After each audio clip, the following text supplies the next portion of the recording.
District School Board, and I'm here with my colleague and friend Michael Mooney, and he is going to do some of the introductions and share a land acknowledgement with us this evening.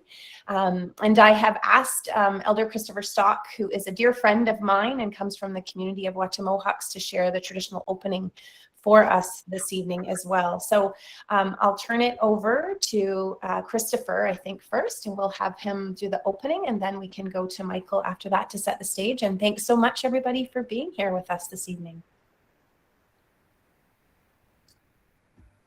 Okay, so what I'd like to do is I'd like to ask every one of us to listen well for a short time, as the time has come to give greetings of love, honor, respect, thanks, and gratitude to the Creator for everything that He's given us. And I'll do a very short version of it, so that way we can utilize and maximize our time together. Kanjoka se wada hon sios kat negari we sa ongwe so negari da sitwe numerado ne songbaya dison. Wahi aguego rosa año tino honda de otowanre ne tiumantade. Anone ona de tinumerado ne ongwe so de tinumerado ne yetinistahan tio hunsade. De tinumerado ne zi kanakaronio. De tinumerado ne gatsum so de tinumerado ne oterda so de tinumerado ne ozinuma so de tinumerado ne gahi so de tinumerado ne John Hekwa ne gari ne onaste ozaheda dano ne ona umserda de tinumerado ne gondirio de tinumerado ne ozidan ago de tinumerado ne gairi ne gawardage ne gari ne oterdage nago anjegene dano enaga. De tinumerado ne radiweras, ka nata godoro, ayiti wanarunke.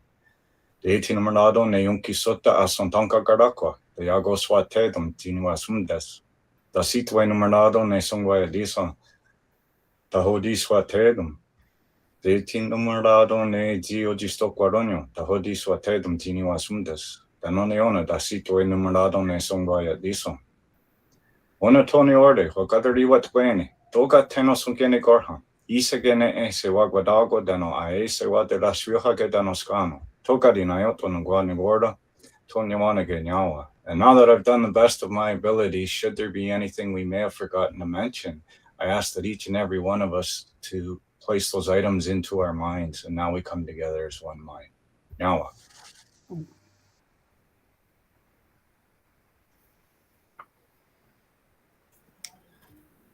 Thank you so much, Elder Stock. I just want to begin with an acknowledgement, and I'd like to acknowledge. Well, maybe I'll just start by this way. We're joining from all over the place, and for those of you not in the Lakefield or Peterborough area, I just invite you to call to mind whose land or traditional territory that you're on right now, and if you know the treaty, to call that to mind as well. And then I'd invite you to think about maybe an action that you can participate in. This would be one of them, just learning, your own learning journey, but also something that you're, while you're acknowledging the land that you're on and who is here and the treaties that are tied to that land, something that you can engage in yourself that will move us a little further toward truth and reconciliation. And as you have that in mind, I'd like to share my acknowledgement with you. I'm coming from the shores of Chemong Lake, just north of Bridge North and across the lake from Curve Lake First Nation, the traditional territory of the Michisagi Anishinabeg, part of Treaty 20 and the Williams Treaty. And I've thought often, some of the learning I've done tells me the land I'm on was parceled off in the 50s and sold as cottage lots. But before that, it was settled in 1 and 200 acre lots. And I think, to my knowledge, was part of the Treaty 20 settlement at that point. What I had learned was that if you were able to clear the land, the first 100 acres, within a year, you were granted another 100 in year 2 of your stay there. And so even that doesn't reach back very far in terms of history. And I'm reminded of how few, how short of our reach is when we think historically about the land that we're on. And that's part of the reason for having this gathering here tonight, is to extend that reach and to think about words that I first heard through a land acknowledgement, this notion that the Michi-Sagig have been here since time immemorial. And really the notion of these talks is to try to explore what that means. When we use that phrase, time immemorial, what is it that we are trying to convey? And how can we really understand the significance of that?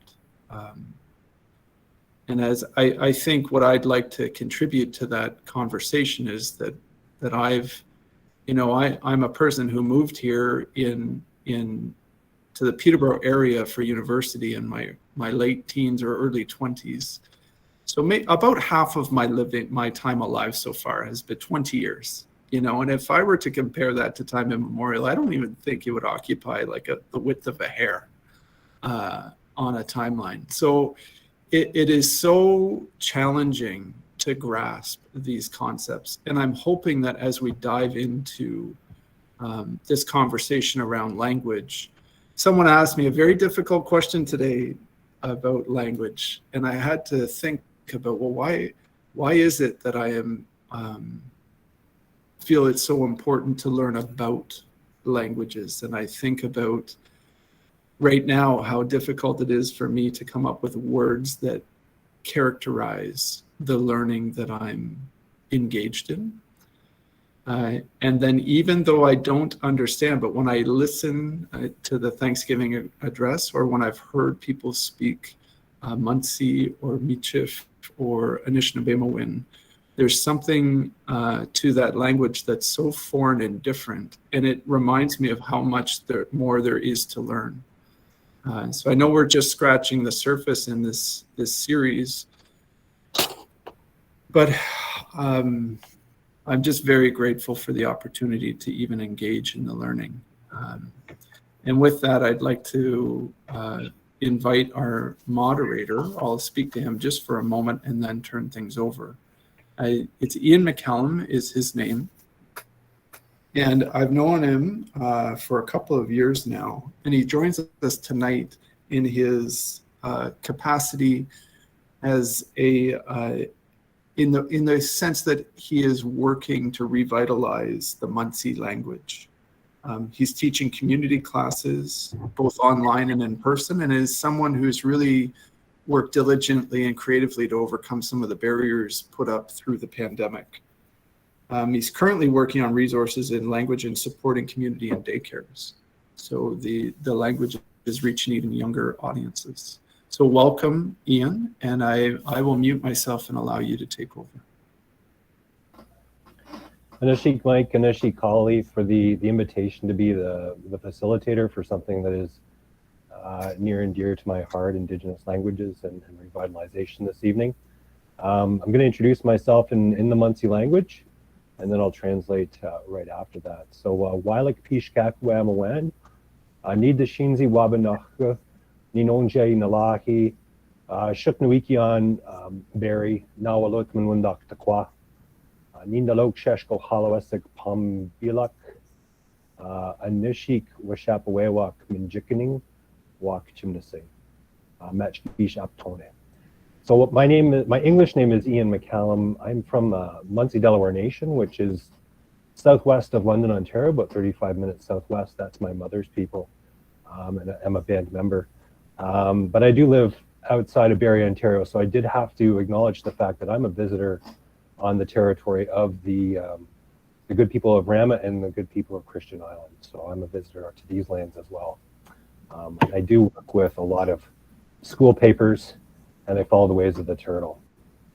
I'm honored to take on the role of moderator for this evening's conversation regarding Indigenous languages and language revitalization. As I mentioned, it is something that is near and dear to my heart. I started this journey for well over 30 plus years ago, working with my own language. And tonight's conversation really is going to be quite rich because there's 4 languages represented here. Mohawk, Michif, Anishinaabemowin, and Munsee. But before I go much further, what I'd like to do is I'd like to offer the opportunity for tonight's panelists to introduce themselves. So maybe what I'll do is I'll pass it over to Anne. Oh, we're bojo anin mon kwandishnakas nikig dodem shkigamongani donjba Michisagi Ganishna Bakwandao. Bojo, that is honoring our elder brother Nana Bojo.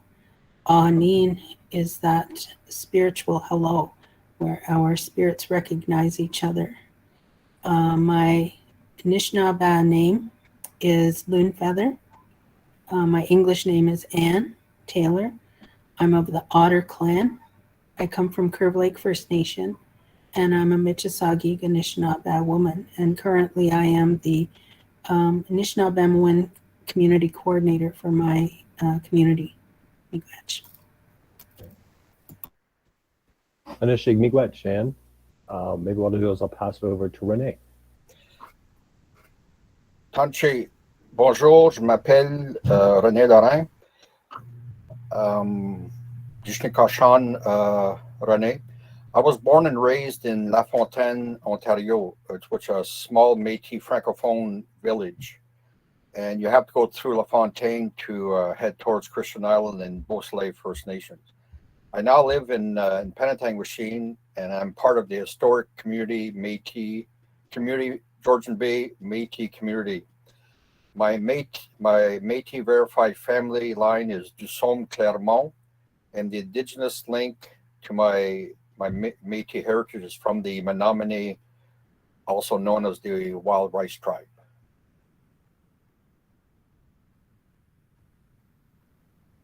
Marcy, Renee, and then I'll pass it over to Christopher. Segons Kanagogan, the Honadan Hayumjats, and Watanita Wapiano, Netsi Bracebridge, Tonogare. My Mohawk name is Dehonadanha, and that means he is surrounded by the town. I'm from Wata Mohawk territory, located just outside of Bala, Ontario, but our ancestors originate from Kanesatake, Oka, Quebec, and we migrated, actually forcibly removed to Muskoka in 1881. And right now I live in the town of Bracebridge, and I have been a Mohawk as a second language teacher for about almost 20 plus years. And I started my own online business called The Journey Begins. It's still very new.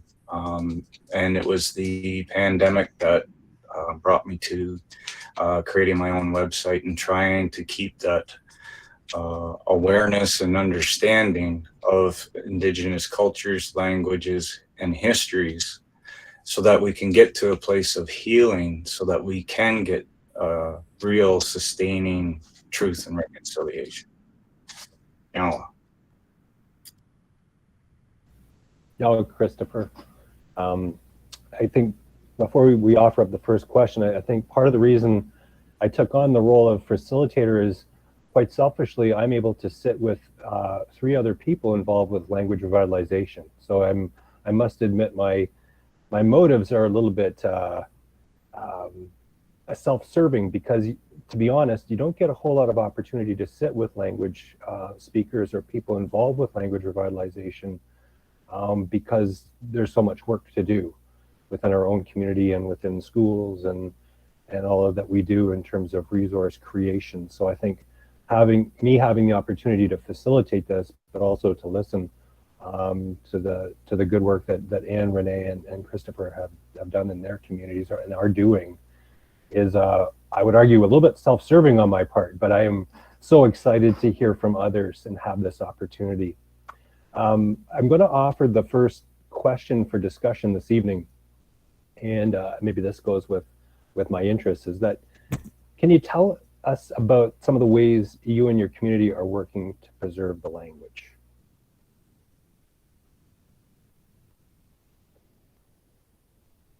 And feel free to jump in if you want to. Okay, I'll go first.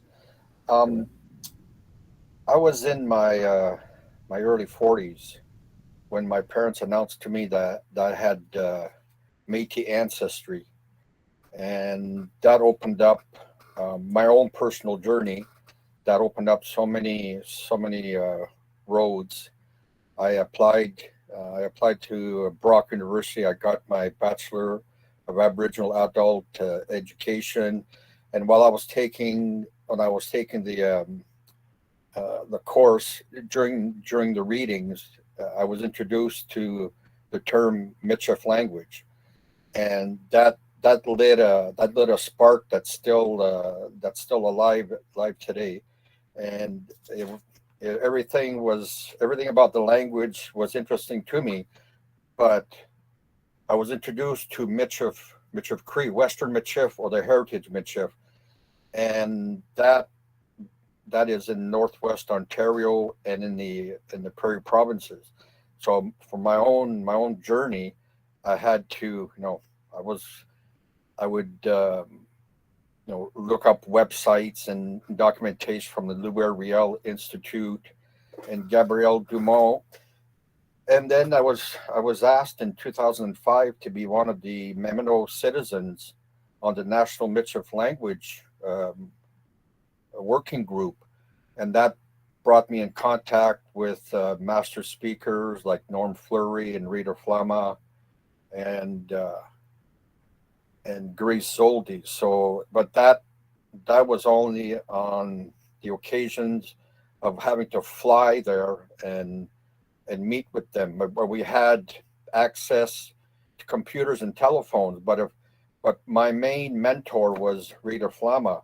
I did 3 weeks of Michif apprentice program with her in Camperville in 2005, I think 2006. But it was always the distance was always the big problem. I could email Rita and ask her about, how do you am I doing this correctly? And I couldn't walk across the street and ask her. I'd have to wait till she replied back. And so, but it was the start, and it has blossomed. But I've lost my mentor in 2016. But through the whole journey, I found out, and I started to learn about the Métis languages in Ontario, and we had like Michif Cree in the west, and we had Braille in the Sault Ste. Marie area, which was an influence from the Orkney Gaelic and English that came in through James Bay and Hudson's Bay, and we had that's Bungie, and Braille was French and Ojibwe, and then we had the whole French influx that came in through the St. Lawrence and into Ojibwe and Cree and Oji-Cree territory. So everything I was reading and learning, I I kept it in my head in my library. But my main career, um, my main job was 30 years in municipal recreation. But when I retired um, in 2017, there was a job posting in 2017. I started in December as a um, bilingual education officer for K to 12, and I had Holly's board and Michael's board as two of my 12 English boards, and I had the 12 French boards. But throughout that whole, even while I was working, I was participating in workshop. I was presenting workshops, attending meetings. I assisted in hosting the National Michif Conference in Thunder Bay, hosted by the Métis Nation of Ontario. But then all of a sudden, it slowed down. But I never lost interest. I would go for a walk and listen to the Michif, and then all of a sudden, 20 years 20 years since I found out that I had Métis ancestry. Um, I started a position on February 28th of this year as a Métis language specialist, and I can't believe that it took me 20 years to finally get the responsibility and the chance to do what I like to do. And we've formed a Métis language initiative team. We have an advisory group. I've sat down on. There's always been an interest in the group working on the Ontario Midshift language, even going as far back as the year 2000. And we reformed under a new name. But what you have to realize as a group is that the Métis Nation of Ontario only formed in 1993, and that is a very, very, very short time to, put down our heritage, our culture, our language, our tradition. So we're doing extremely well as a nation, but in French we call that rattrapage, which might translate in English mean like we're still catching up. We're catching up on everything that we need to do. So that's enough for me.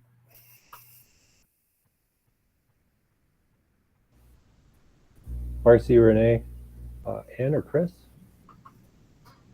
I'll just speak a little bit. So I was really lucky to grow up in the home of my grandparents, my papa and my granny, along with my mom and my brother and several aunties and uncles and cousins and whomever else happened to be around and needed a place to stay. And both my granny and my papa spoke the Anishinaabe.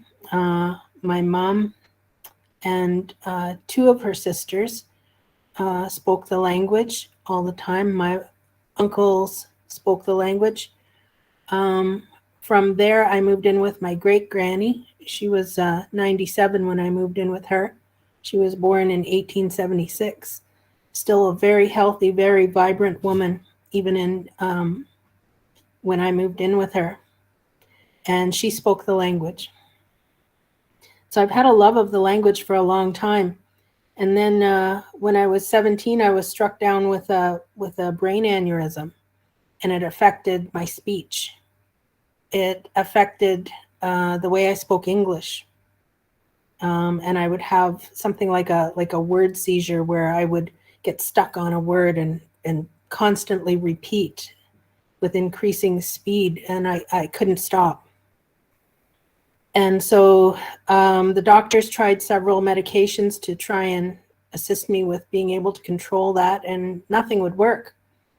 But the one thing that did work was when my granny or my mom would speak Anishinaabe to me, and suddenly those word seizures would stop immediately, and I was able to catch my breath, and I was able to grasp reality again for a little while until the next one hit. And so there was one Anishinaabe nurse in Peterborough at the time. Her name is Marion. Marion is still alive. She's elderly. But I'm so grateful to her. Every single day I'm grateful to her. She was assigned to me. And so when my mother or my grandmother wasn't there, Marion was there. And so I always had someone who was able to speak Anishinaabe to me. And so to me, that language saved my life. To me, that language is medicine. Anishinaabe is medicine, and it's healing. And so I owe my life to that language.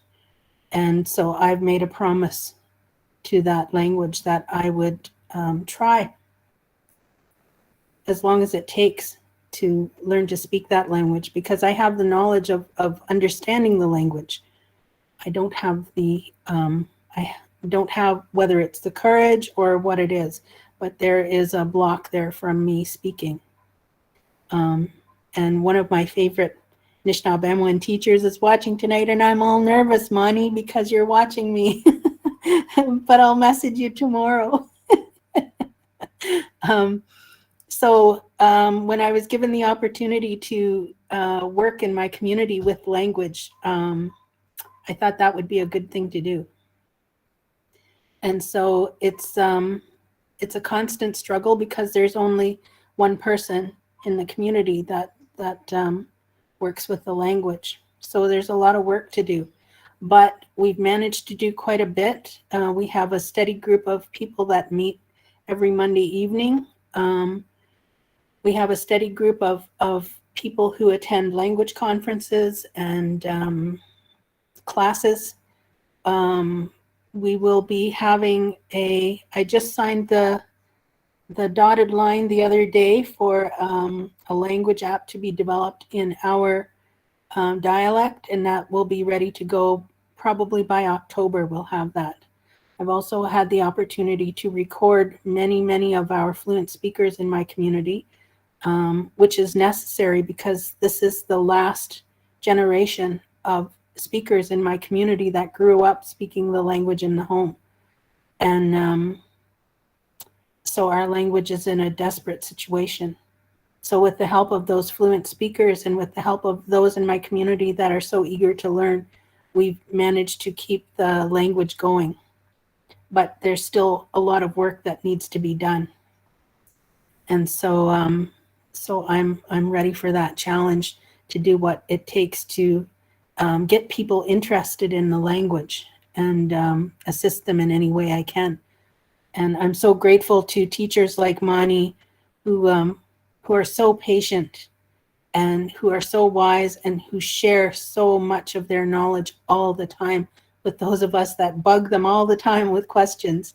I'm so grateful to them. The knowledge that they have because of that language is something that our young ones need to reach out for.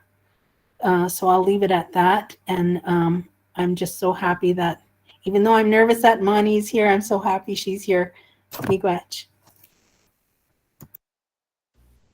Miigwech, Chan. Go ahead, Chris, if you wanted to jump in. Sure. So I grew up in Bracebridge, but I spent a lot of time out in Wata growing up. Both my grandparents spoke the language fluently, and my grandmother was born and raised in England, and she came to Canada when she was 22. And when she came to Wata territory, she lived with my grandfather's family first, and they told her that if you're more than welcome to stay, but you're gonna have to learn how to be Ongwehumwe. And that included speaking the language, hunting, fishing, trapping, the whole 9 yards. And so she did. So growing up, even though I knew she was from England, yet she's speaking fluent Mohawk, and I was kind of confused for a lot of it. I'm going, well, how can you be from England and yet you're speaking the language? But I knew how to speak a few words as a kid. It wasn't until I was 25 when they offered an adult immersion program on our community. That's when I really started to learn it, because now there was a whole group of us who heard first language speakers all around us but couldn't communicate with them. We just wanted to know what were they saying, because we knew they were talking about us because our ears were burning. So we wanted to know, what are they talking about and how can we communicate with them? So back in 96, 97 was when they had that program. And I was fortunate enough to be offered Mohawk as a second language teaching position at Six Nations of the Grand River. So coming from Wata to Six Nations, I was kind of nervous, because I'm thinking, what am I going to teach them? I mean, they're the largest reserve, and one of the largest reserves in Canada. And I had this misconception that they would have been speaking it since they were in kindergarten all the way through. But what I found, because I was asked to teach in grade 7 and 8, I found that a lot of it wasn't retained. They did have language programming all the way through, but they just weren't using it. And so my language journey and language teaching journey is that I come at it through the back door, so to speak, is that you you could teach a language separate, and you could teach the language following a Eurocentric model where you learn to read and write and spell first before you learn how to speak. Does it work? For some, yes. For others, maybe not. So what I decided was I needed to teach the culture and history and then introduce the language as I built up their spirit and let them know who they are and to be proud of who they were. And I found that worked far quicker because then it gave meaning behind the words. It gave relevance to why it was so important. And it was very monumental. So I did my first 3 years at grade 7 and 8 level, and then an opportunity came up to teach grades 4 to 8. Now going from a 60-minute period to 30 minutes, but in reality it's only 20 minutes because it's 5 minutes to 10 minutes to settle the class down because you're traveling from class to class. And then maybe you'll get some learning in there. So the program that I used is that I followed the Ohano Gari Wadekwa, the words that come before anything else, the Thanksgiving address. And the reason why I liked using it is because you're speaking fluent Mohawk with context for the first 5 minutes. And then after 2 weeks of all of us learning it together, that's when I started passing down the responsibility of being the speaker of the house. And I asked all of the students, okay, this week you're the speaker of the house. So you're going to stand up. I will guide you through it. And you're going to say the Thanksgiving address on our behalf. And we're going to respond with that together. At first, it was like pulling teeth because, you know, not too many people like public speaking. But this was a way to bring back that whole culture of how we used to live and what it means. It gives more meaning to the words.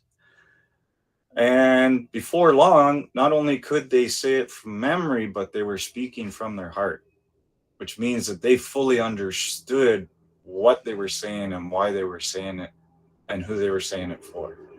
And then I was able to introduce other aspects such as social dances and talk about just everyday language as opposed to nouns and verbs and this is how you conjugate. Let's just speak the language. And what brings it really to great importance right now is that Tuesday we lost the last of my family's first language speakers to a massive heart attack. He was a survivor of 14 brothers and sisters. That was their first language, my grandfather's first language. My dad and all of my uncles, they grew up hearing it, but they didn't really speak it. In fact, that whole generation didn't really speak. There was a few families that may have kept that alive, but for the majority of them, they didn't want them to have to go through the same experiences that they did. So I don't think it was encouraged as much. So that's why there was that huge gap between my dad and myself with learning the language. So I'll leave it at that for now so that we can maximize our time. But that's the importance is that, and in Wata, I think we may have maybe 3 or 4 first language speakers left on the whole territory. So it's very important that we reclaim this in a good way that will, you know, move it forward.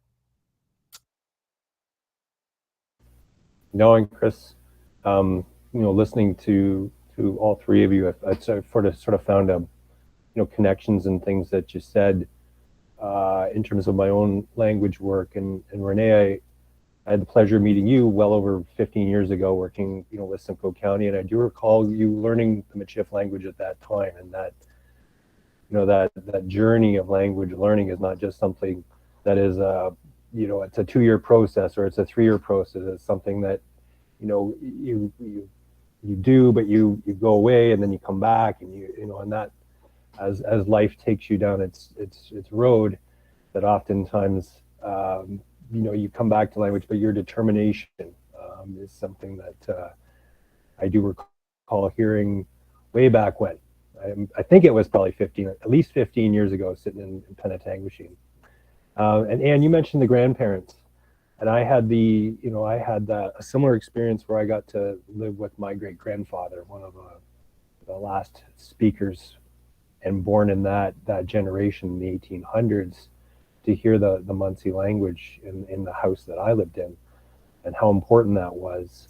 But also, you mentioned the promise to the community and to those speakers, and that's something that was mentioned to me as a kid, that your job is to come back and share what you learned with everybody here. And they were referring to education as a whole, but I think they also referred to the language. And Chris, you mentioned not teaching language isolated from culture and history, and that was the single biggest game changer for my language work, is not just teaching language for language's sake, but actually it's the doing. So with our adult classes, we've done planting, and I think inspired by one of your communities, Ryan to Care, where you're actually doing the planting work with the language, as opposed to just learning the nouns of what the items are, but you're actually doing, as opposed to keeping things isolated and working in the history and culture. And that has been a huge game changer in terms of interest for the Munsee community and people who want to come out and learn it. So I say Watanushik to everybody for sharing for that first question. The second question deals with the theme of the talk series, and it's in time immemorial. Can you help us understand how language is connected to our understanding of time immemorial?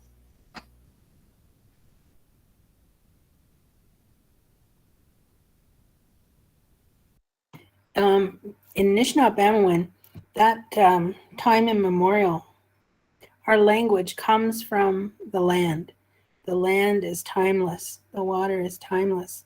That's where our language comes from. It stems from that. It stems from the sounds that you hear in nature. We've been taught that our language flows the same way as the land does. And so around here, the water moves fairly slowly. So our language, we speak fairly slowly here. When you move to places like Garden River, Manitoulin Island, the water runs a lot faster, and so they speak faster. But it's still language of the land. So much of our language holds that one little word, ke, being that spiritual connection. And that ke is the earth. And so much of our language is based on that. And I think of words like ashkinwes. That's our word for a young man who's reached the age of puberty. Being that spirit, shke being new, ke meaning earth, nwe the way we sound, ashkinwe, someone who has a new earth voice. That's a young man whose voice has changed. And it's the same with our young women. When a young girl changes from being a kwezes into being an ashkanikwe, being spiritual, shke, new, ke, earth, kwe. So she's a new earth woman who's able to bring forth life. Even our very words for our reproductive system, and this is something that I learned from my elder Gitaga Migaze. As women, we're so connected to the earth that even our reproductive organs contain that word, ke, kidin. That's our reproductive organs as women. So we're so connected to the earth that we have that within us. That's where time immemorial comes in for us with our language. It's been passed down for thousands and thousands and thousands of years, generation after generation after generation. English as a language is maybe 700 years old. It's still baby babble compared to Indigenous languages. And Anishinaabe is one of those languages that has been around for so long. So that's what I think, time immemorial, where that comes into play with Anishinaabe. Yeah, I totally agree with Anne. And you look at the Métis timeline for many years, like say the late 1700s, 1800s, and onward.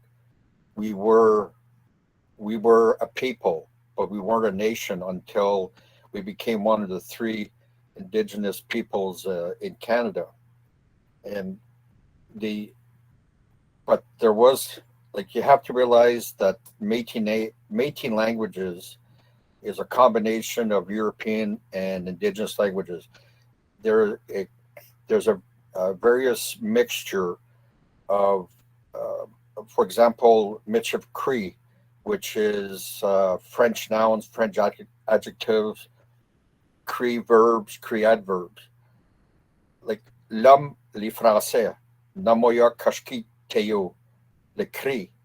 La femme crie, namoya kishki teo, les Français.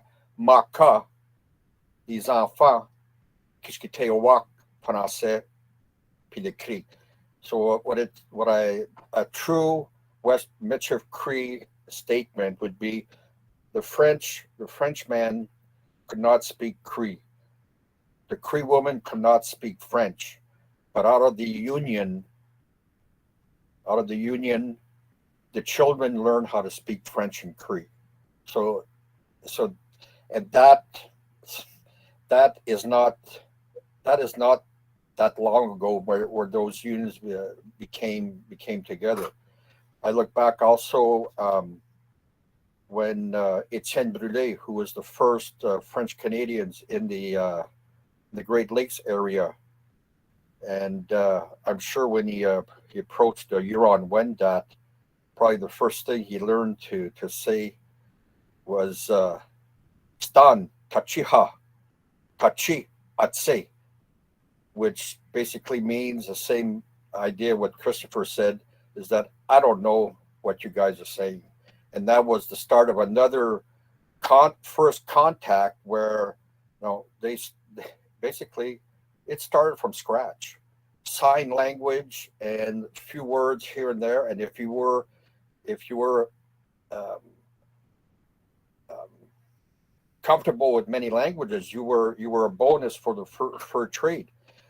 And in the Ontario Michif dialect that we're studying right now, like that is a dialect that I spoke as a child, and I still speak it around my parents, but it was a dialect where you would get up in the morning, say hi to your parents, get on the bus, speak the dialect in the schoolyard. But once you walked inside the school, the four walls, then that dialect disappeared because you're always being corrected.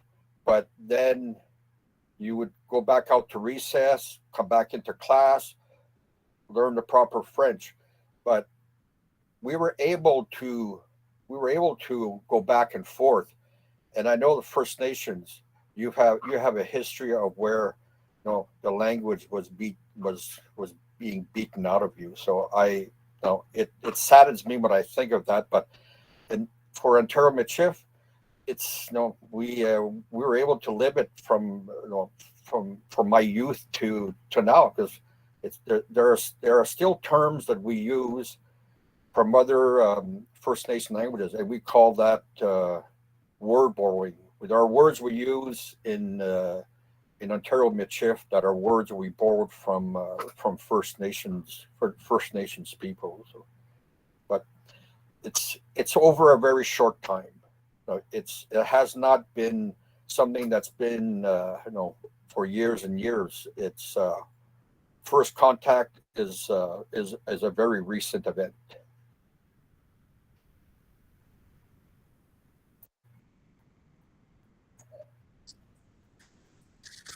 How I know and understand time immemorial, to me, it means as far back as we can remember.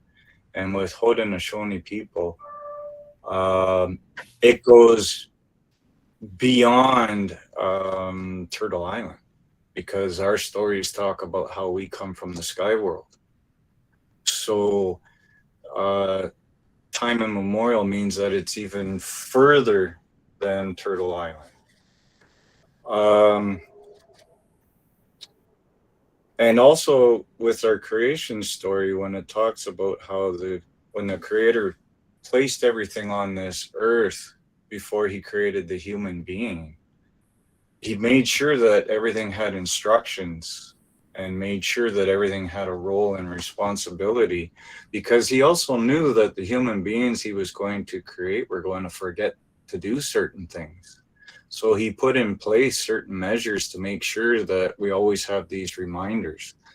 And the biggest reminder there that we can all identify with is with the birds. See, every morning they'll turn and they'll face to the sun in the east before it rises, and they sing to it and give thanks for shining for a new day. And every night they'll turn to the west and sing to that sun before it sets. And they sing and thank it for shining for a new day, because all the human beings that he was going to create are going to forget to do that. So that our language is based on the original instruction given to us by the creator after he created the human being. And he placed us in our four directions and made us out of the four elements of the earth, and gave us our roles and our responsibilities. So that's how I understand time immemorial. And also another thing to remember, and as Renee was saying about the adoption of different languages and combining them, that's who we were as Onkwe people, as the real people, is that we always adopted. We always, like sometimes they say we add more rafters to our longhouse to include those other nations so that we live together as one big family. So that's how we were able to sustain a lot of it. And with Wata being where we are located, there were times when we were forgotten that we even existed. We were so far removed from the other Mohawk communities that they were able to retain most of the original language of Mohawk language without any influence from any other nations or slang. So that's how I understand time immemorial. No, and Chris, and you raised a point about the language being the language of the land for thousands of years, and the flow in the way that the language is spoken. And I was reminded of something that was shared with me, in that the land doesn't understand English and French, right? Because it is a relative newcomer to this continent, whereas the indigenous languages have been here for, as you said, thousands of years. It's that reminder. And Chris, you mentioned about the birds, greeting the sun, and also, letting go of the sun at the end of the day. And that's that whole, thousands of years that language has been, the languages have been used on this continent. Renee mentioned about when, Etienne Brule having to know different languages or getting used to it. And something that was shared to me in my house is that when you're in Rome, you do as the Romans do. So when I taught at Standing Stone in Oneida, I had to learn Oneida language. When I taught in the school of, some of my relatives at Antler River at Deshkenzibi, I had to learn Anishinaabemowin. And being a Munsee person, I'm always on somebody else's territory. It's always reminded but it's very helpful to learn those other languages. And Chris, I think you mentioned that too, that your people adopted mine, right? At one time, the Mohawks took care of the Munsee people when we couldn't take care of ourselves, and we gave the social dances to the Mohawk and to the Oneida, and they share that back now. So it's that benefit of knowing many Indigenous languages that has helped my people survive, but also I think being able to work in different communities. My grandfather used to share a story. My great grandfather used to tell me a story about how we used to fight the Mohawk, and it sounded, the way he told the story was, it was like yesterday, right? He'd always warn us to say, don't go over the bridge to Oneida because you're never too sure. And what he's referring to is those wars from way back. And it's that time immemorial piece where the way he would tell the story in English, it sounds like, well, it happened 20 years ago. And to a small child, you think, oh boy, I really got to worry. You know, this is something that's very recent. And he's referring to something that predates 1600 or 1500 in terms of, a European calendar. And that's sort of my connection with the time immemorial piece, right? That when you listen to language speakers, you're not sure when the time is and when they're telling the stories, right? It's not there's no definite time block as we're taught in, Canadian history or world history, and we've got to come up with these dates. I'm going to offer the third question. What role does language play in healing and the journey towards truth and reconciliation?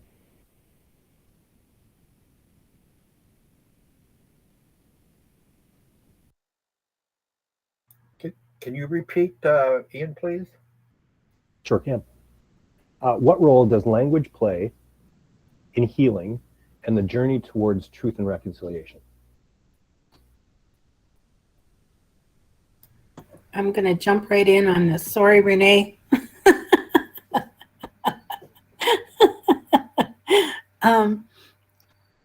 So this is a big question.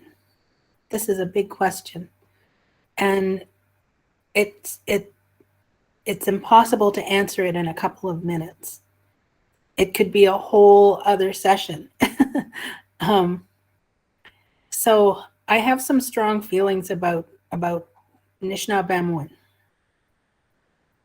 And I think of our people, and I think of the paths that our people have been forced to take because of settlement.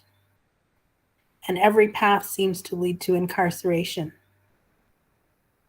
When we couldn't leave the reserve without permission, because if we did, we would be arrested. If we had people come to visit us on the reserve, if they didn't leave by sundown or didn't have permission of the Indian agent, they could be arrested. If our children were not sent to school, the parents could be arrested. If our men were caught leaving the reserve to go hunting and fishing for sustenance for their families, they could be arrested. If the women were caught peddling their baskets and their trinkets along the shore, they could be arrested.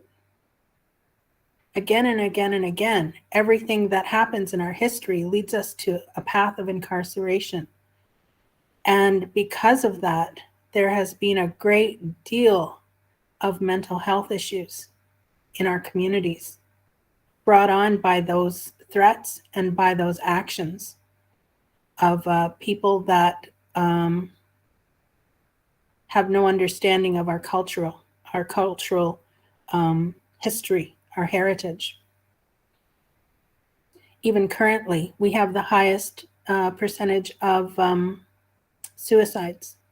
We have the highest percentage of incarceration. We have the highest percentage of women incarcerated. We have, it repeats again and again and again. We have the highest percentage of students that don't graduate high school. We have the highest percentage of people with addictions. And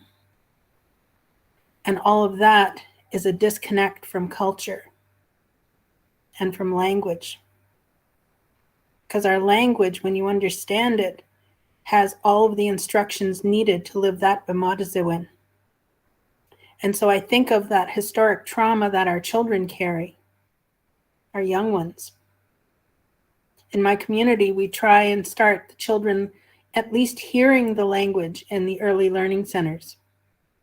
And it goes on up through the schools. But the problem being that most of the teachers that teach Anishinaabe to our children are not of this area. They are from other places that have younger people who speak the language, who have had that opportunity to get a teaching certificate. So our fluent speakers are elderly, so they don't have teaching certificates. Many of them don't have a high school diploma.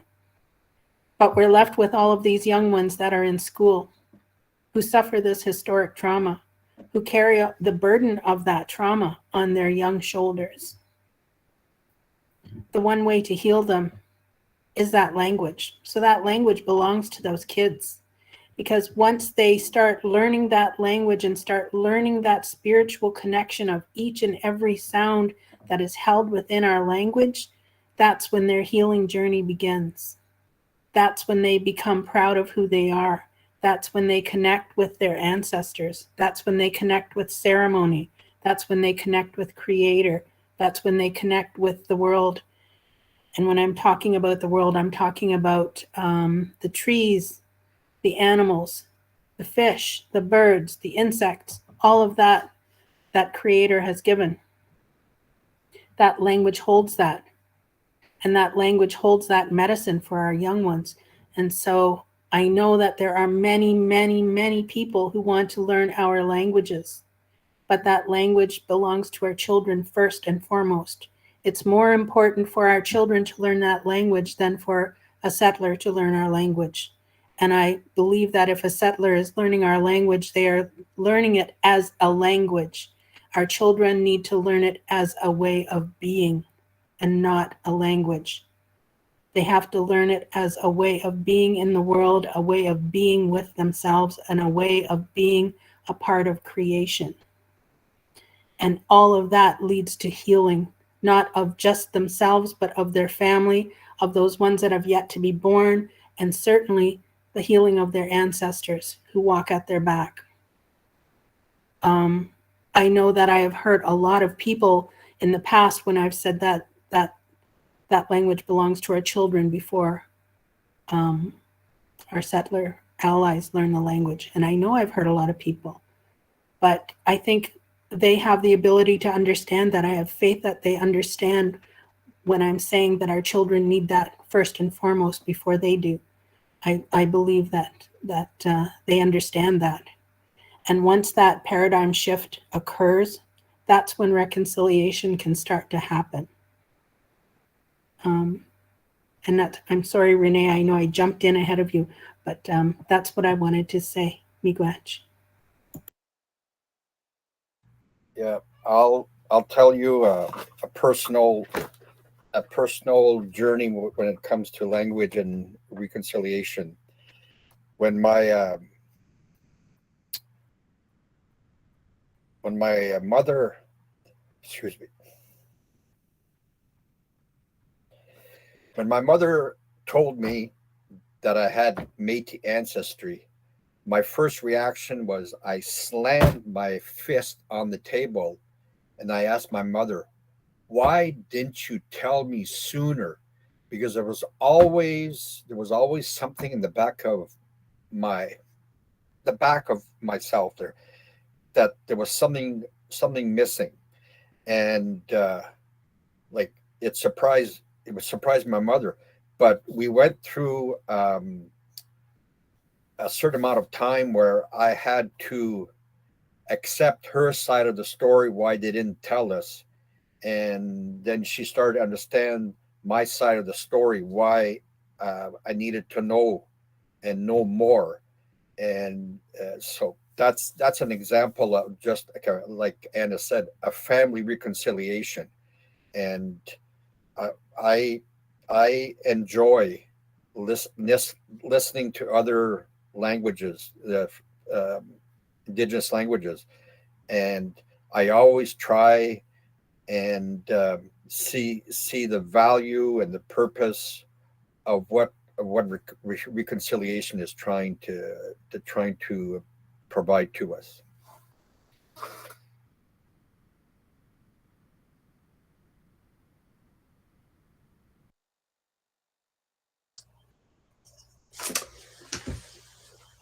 That is a very tough question to try to answer.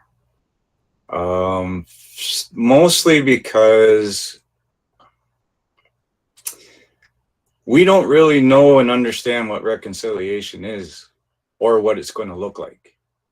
It's a brand new term in terms of they're saying we're sorry, but it's okay now. I come at this from a new set of eyes because 3 years ago, I survived stage 4 aggressive cancer. I'm still dealing with the side effects of it. I'm still dealing with extreme pain in both legs from the knees down.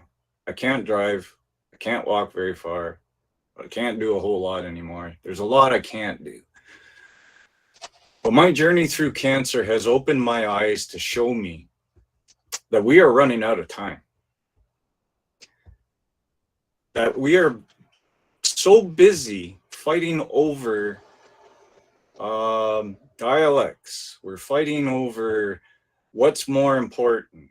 We're fighting over how to teach it and try to come up with a one model fits all type way of fixing this situation. Is that time is our most precious commodity. And if we're losing all of our speakers at a faster rate, isn't it more important to learn the language, period, as opposed to which language to learn? That's what I come out of it. And if that's what my purpose is to try to get people to see it from a different angle and quit falling into this trap of all these distractions. They're good at putting that in front of us and have us do all kinds of infighting so that we're totally distracted from the most important thing of all. And that is just speaking the language, whatever you can speak.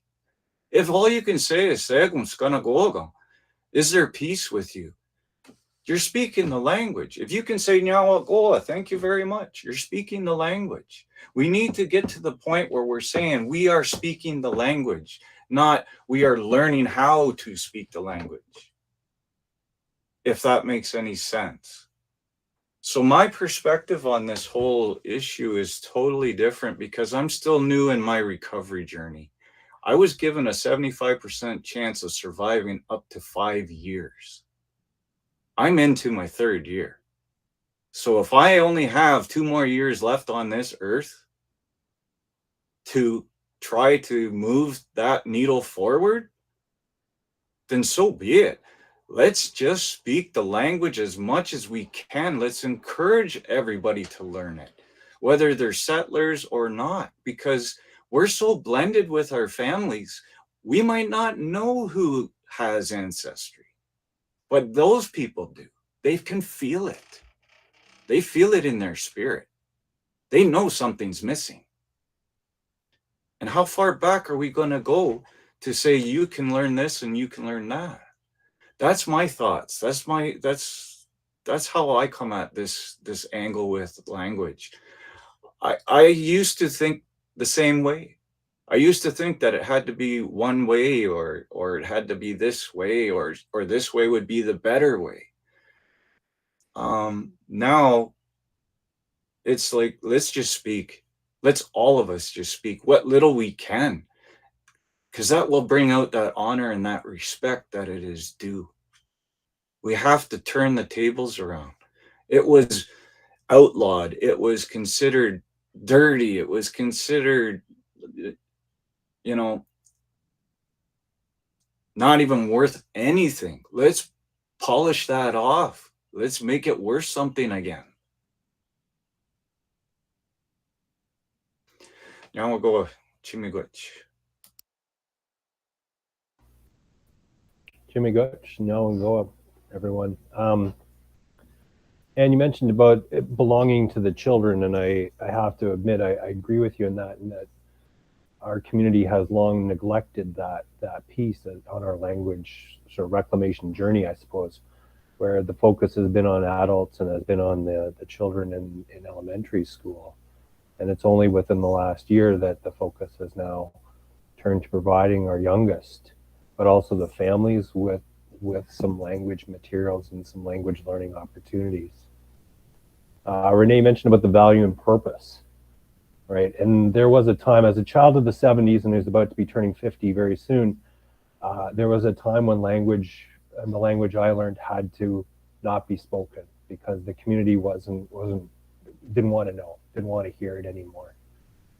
But my mom was very instrumental in saying you can't forget, you cannot forget your roots. You know, you spent a lot of your time there, and the last thing I want you to do is to forget what you've learned. And it's that value and that purpose that was instilled by a caring adult that was instrumental during, I think, those really dark times where people had their other concerns, and Anne, you mentioned a lot of them, where there's a lot of other things that were going on that affected reconciliation and language, or even reconciliation for that matter. And Chris, feel your passion about, I don't know what reconciliation looks like, and I'm going to forget what my daytime job is, but for a community that has two speakers, so myself and the other, my teaching colleague, we're both 50 plus years old. There's nobody else. We're trying desperately to create material, document, and to help the next generation. But every year we're dependent upon a grant, and I'm sure many of you can, agree that language people can stretch your budget like you can stretch $1 easier than anybody. But the reality is the French language is funded at an incredible amount as an official language, and Indigenous languages are funded at, not even a fraction of what French gets. And if that reconciliation was important, and if language is important, Indigenous languages and the knowledge that we all have by speaking our language was that important, I would argue that I would see the budget be guaranteed, and I'd see a real determination to fund Indigenous languages in Canada at an equal rate to French and a consistent rate every year, and not have to write grants every year, taking away the time of language speakers to have to write those grants. So I feel your passion. I'm getting a little steamed under my sweatshirt collar here, so maybe I should move on to the next question. Can you help us understand how Indigenous languages are different from Latin and German-based languages like English and French? So the way that the language that you speak, your Indigenous language, is different than English and French. Well, for the Métis languages itself, it's always, like it's mentioned, it's always a combination of European and First Nation languages. So it's unique. It's unique in its distinction, and it's always been what they call intertwining of two cultures, and it's not only French and Cree, French and Ojibwe. You have English and Cree, and you have like the Gael, Bunji, which was it, uh, Orkney and Gaelic. So it's, to me, it's an amazement of the combination of Métis languages that that exist. And in my research, there what is known as Franco Minnesota and Franco Dakota, and so the French immerse themselves all over in Canada and the northern United States, and even down as far as, so there's always been an intermingling of languages and cultures, and it's, to me, I find it's beautiful to see results that that came out of it, and the research material is not readily available because Bungie and Braya has pretty well disappeared. But whenever when I find a document, the Métis around the Great Lakes, well, I check into it, but it always seems to be the research material is on the south side of the Great Lakes and not on the Ontario side, and that's what I'm looking for, because that history is, I don't understand why that history of our contact and is not in any written stage right now.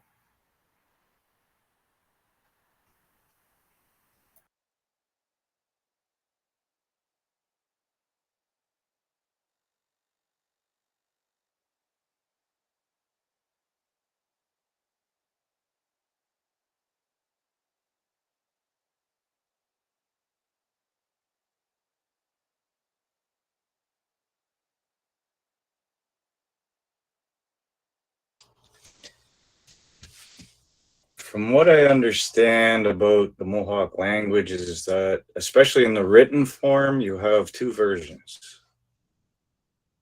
In the East, you have French rules with the accent aigu, accent grave.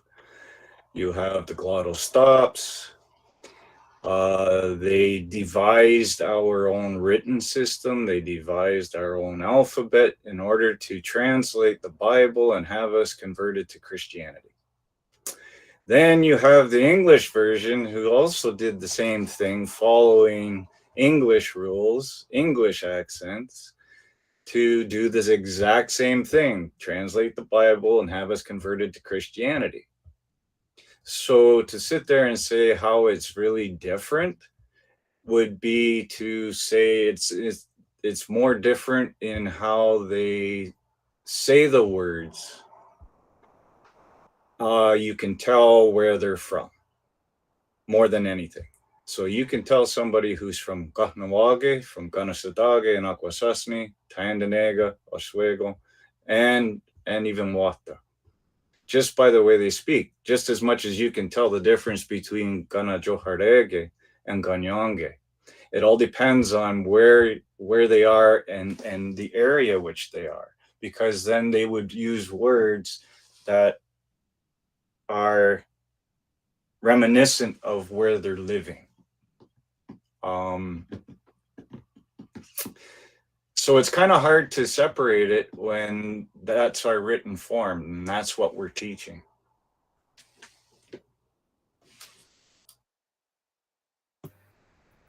I think one of the best things about Anishinaabe is that it doesn't have gender. There's no he or she.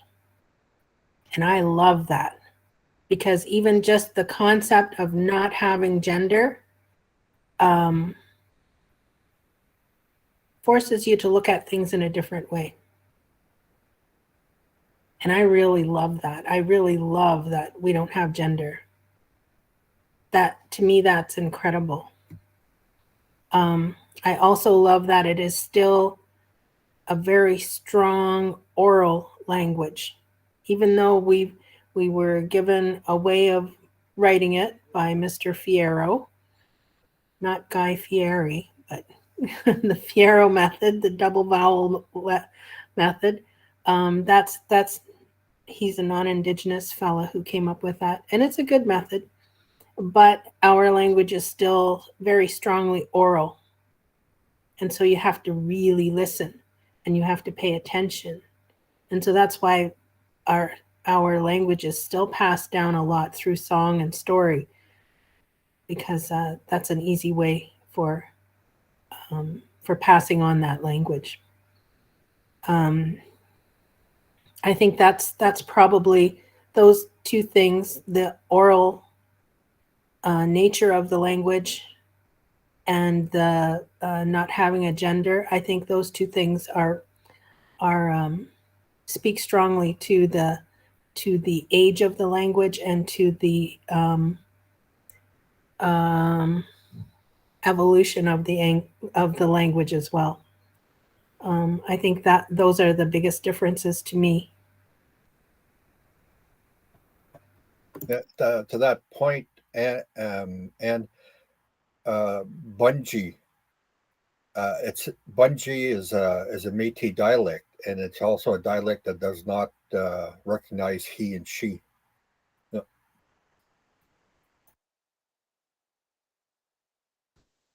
You got Shenangoa, Marcy.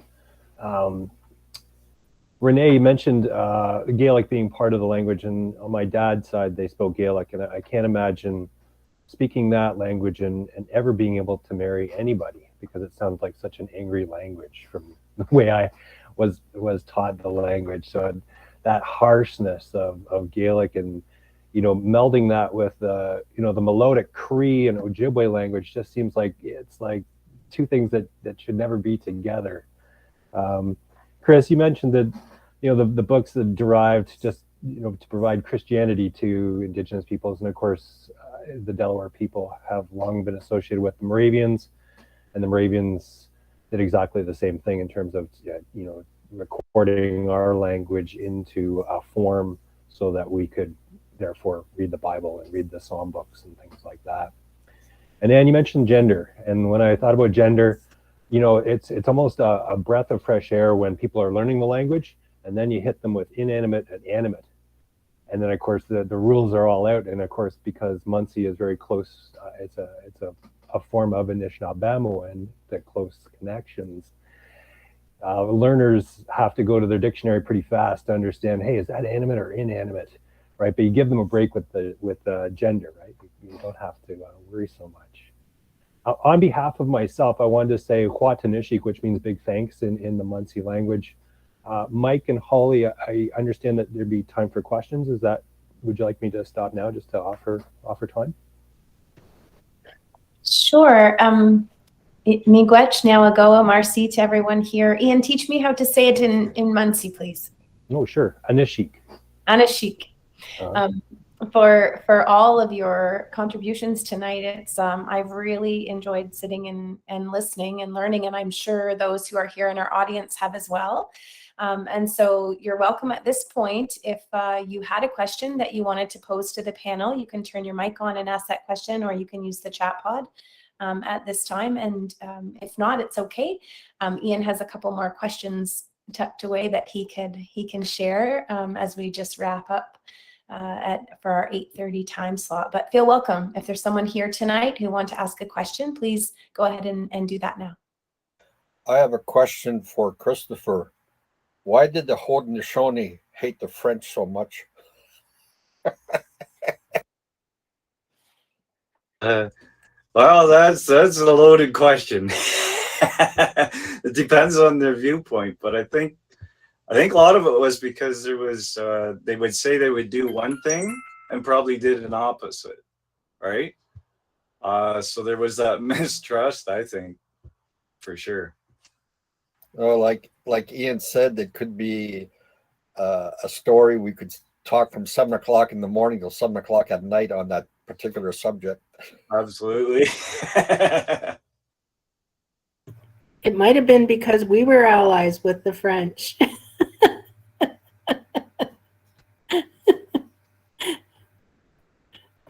Well, don't forget we had that brotherhood treaty, that one dish with one spoon treaty with your people too. So it all depends on viewpoints too, right?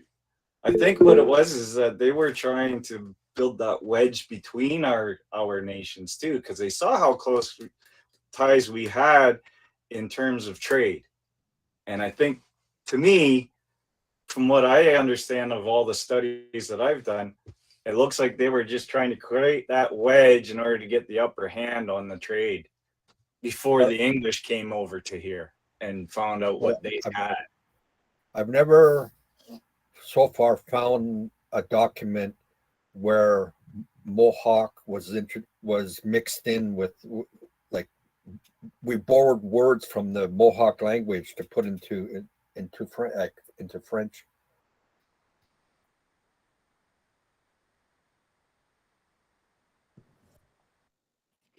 We did have a comment in the chat pod from Diane, who is expressing gratitude for the presentation tonight and is grateful to hear the positive journey of others on their language journey, for sure. So thanks, Diane, for sharing that.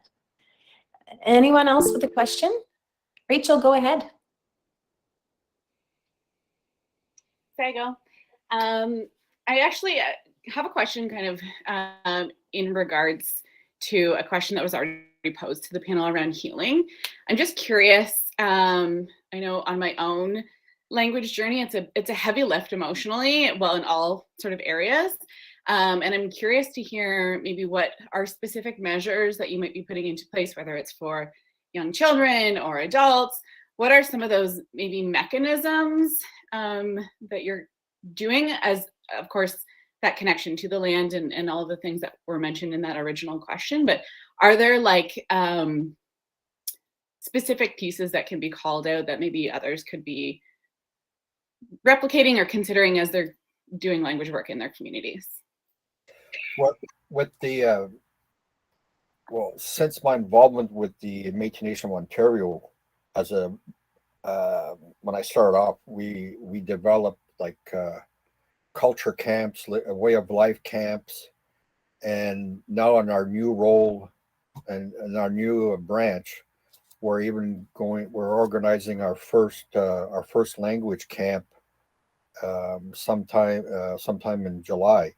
And like I said, our branch only started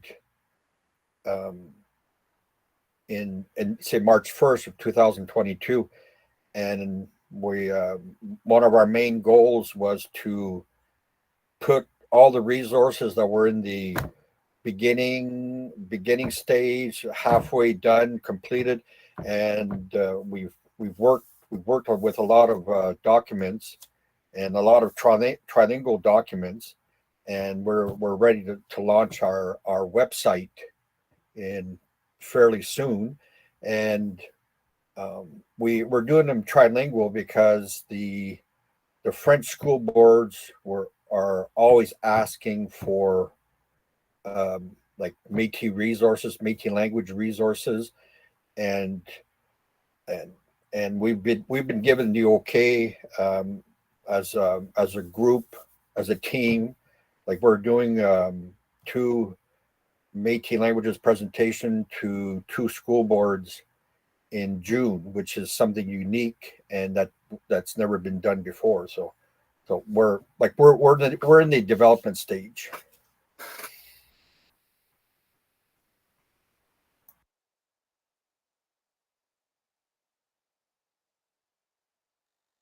One of the things that we've been doing in this area is we are involved in the Indigenous Peoples Court. And so I sit as an elder in that court. And so one of the things we do in the court is we bring the language in, and we bring connection to elders and knowledge holders, and we bring connection to ceremony for those that are going through the system. And it's been really successful. And I'm so impressed with the work that the people who have managed to change their way on the path that they are on. I'm so impressed with the decisions that they have been able to make for themselves for the future. Once they get that connection back to community, back to culture, and back to language, it's been very impressive, and I think the work that's being done there is really, really good. And then again, we have we have that connection to the school boards, and having the school boards bring in our elders, our knowledge keepers, our fluent speakers to spend time with people who might not otherwise have an opportunity to share the same space as with Indigenous people. I think that's really important. And I think that goes a long way to healing not just Indigenous people, but also our settler allies. because there's still a tremendous amount of fear and a tremendous amount of hurt that needs to be overcome. And that's on both sides. And what a barrier that creates. But by allowing, or by not allowing, by providing an opportunity for connection between cultures, I think that's a really strong way of working towards that healing path for everybody that's involved.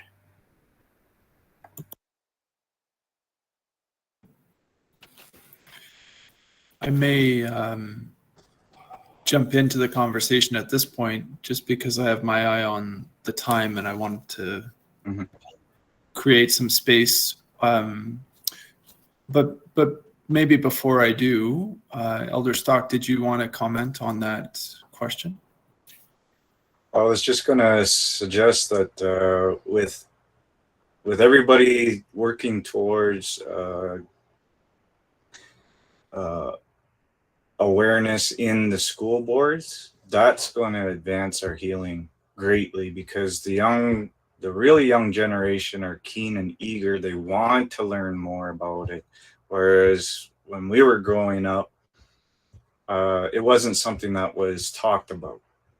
So I think that's part of the healing right there, is the fact that we're able to get into these school boards with open arms with some, open, curiosities with others. And as long as we're able to create that space of safe learning, I think the healing will come. We just have to let it come to us rather than us try to get it.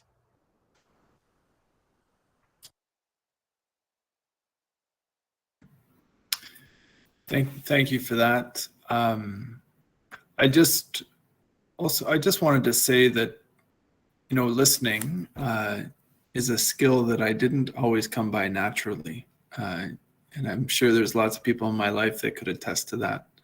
But I am learning to listen, and I cannot get over how impactful it is to kind of just open yourself up to hearing what people are saying and how they're saying it. And it's doubly important when it's a language that I don't know how to interpret. You listen in different ways, and I start over time just hearing rhythms and sounds, and I find it so powerful of a metaphor and a way of learning, to just try to open myself up. And what I've found is that it's really forced me to think deeply about where I come from and who I am, and how I can engage in the learning in a way that as a starting place does no harm to people, and with the goal of working eventually toward creating space and opportunity to change the way we treat each other. So I can't thank you enough. And I would like, in that spirit, to ask Anne if she would offer us a way of closing off the session tonight. Miigwech, Mike. Miigwech Kinawea, Gab Zindieg. Thank you to everyone who took the time to listen. And Miigwech for spending time here this evening. And I want to give a miigwech to Creator, Shkakamikwe, Nokomis, Shomis, those directions, our ancestors, all the ones that provided this space for us to share this knowledge together, and to give us some other ways and means that we can move forward together. We can tuck all of this knowledge that we've gained tonight into our bundle, and we can take it out and examine it as we need it. I hope that people have learned something, and I hope that you go away with a good feeling in your heart and in your spirit for having shared time with us.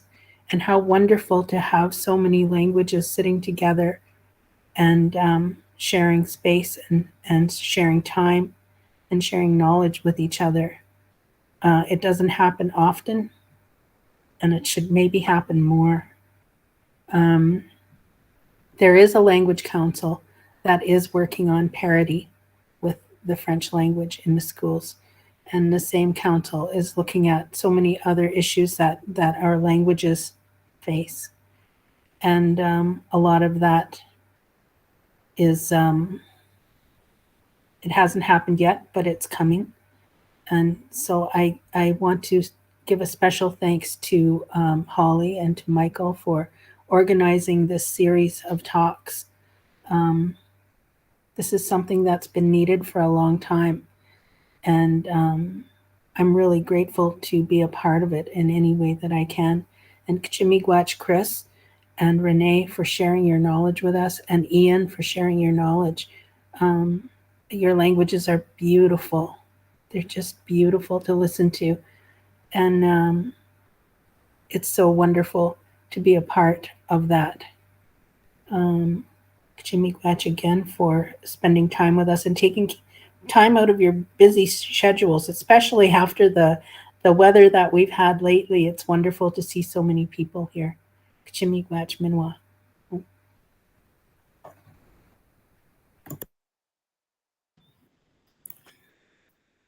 And as we're just preparing to sign off, I'll remind people that we're 2/3 of the way through or just over halfway through our speaker series. We have 2 dates left. And Holly, I'm going from memory here, but it's June 7th and June 23rd. And June 9th. June 9th. June 9th. That makes me nervous. I have to figure out what June 7th is now. I know it's important. So June 9th and June 23rd, and we've invited Chief Mowat from Alderville to speak to us next on the treaties, particularly Williams, I think, and Treaty 20. And in our last session, we have Kelly Brownbill joining us to speak about allyship on the 23rd. We're also just knocking on the door of Indigenous Peoples Month, which brings us to June 21st, which is Indigenous Peoples Day. And so there's no shortage of opportunity for learning over the next little while. Powwows, we heard at the beginning, you may not have joined, but Anne was the elder at the Hiawatha Powwow that unfortunately experienced a lot of bad weather and injury, but Anne has come through, and it's just so amazing you were able to join us tonight, Anne, on the heels of that. But it is also a reminder that things are starting to open up, and you can get out to communities in your areas for those types of events. Holly, is there anything else that we need to mention? I don't think so, Michael. Thank you for sharing that. We'll, for those who are here tonight, we'll share through an email the registration information if you'd like to join us for the next couple of sessions. And I think Michael and I, in chatting with Anne and others, are excited about putting our minds together to create the space again in the fall and to continue on the series of talks, because as was mentioned by many, it is incredibly important to continue to do the learning together. So keep watching for that, and we'll start up again in the fall and continue on our learning journey. Absolutely wonderful. Thank you very, very much. It's a lovely presentation. Take care, everyone. Miigwech, Nyawa, Anishik, Marcy. Kwabman. Wanagiwahi. Lapi Ganel.